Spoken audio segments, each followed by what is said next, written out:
Welcome back, everybody. Today I'm going to teach you how to ease in and out of keyframes in Davinci Resolve. This technique is essential for creating smooth, professional-looking animations and transitions in your video edits, rather than having abrupt, jarring movements between keyframes. Let's start by opening your Davinci Resolve application. Once the program loads, you'll need to navigate to the editing workspace.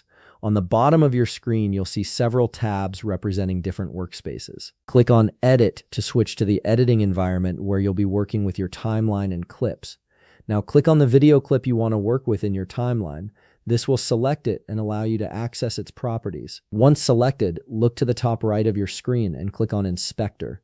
The Inspector panel is where all the detailed settings and parameters for your selected clip live, giving you control over everything from position and scale to rotation and more. Before we can ease keyframes, we need to create them first. Let's walk through that process.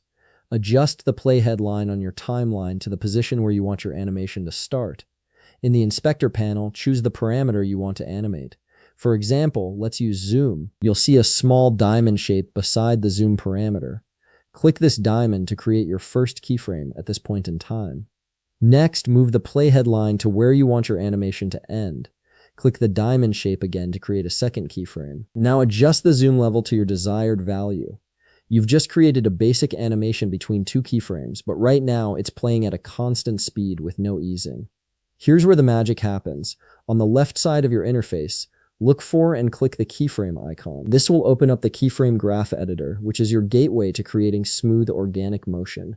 Now you can see the graph representing your animation curve. This is where you'll ease in and out of your keyframes to create more natural movement. The graph shows you the interpolation between your keyframes as a line or curve. To ease in, simply move the curve upwards at the beginning of your animation. This creates a gradual acceleration. To ease out, curve the line downwards toward the end, which creates a gradual deceleration. You can click and drag these curves to shape them exactly how you need based on the type of motion you're trying to achieve. And that's it. You've successfully learned how to ease in and out of keyframes in Davinci Resolve, giving your animations a much more polished and professional feel. If you found this video helpful, please leave a like, subscribe, and see you in the next video.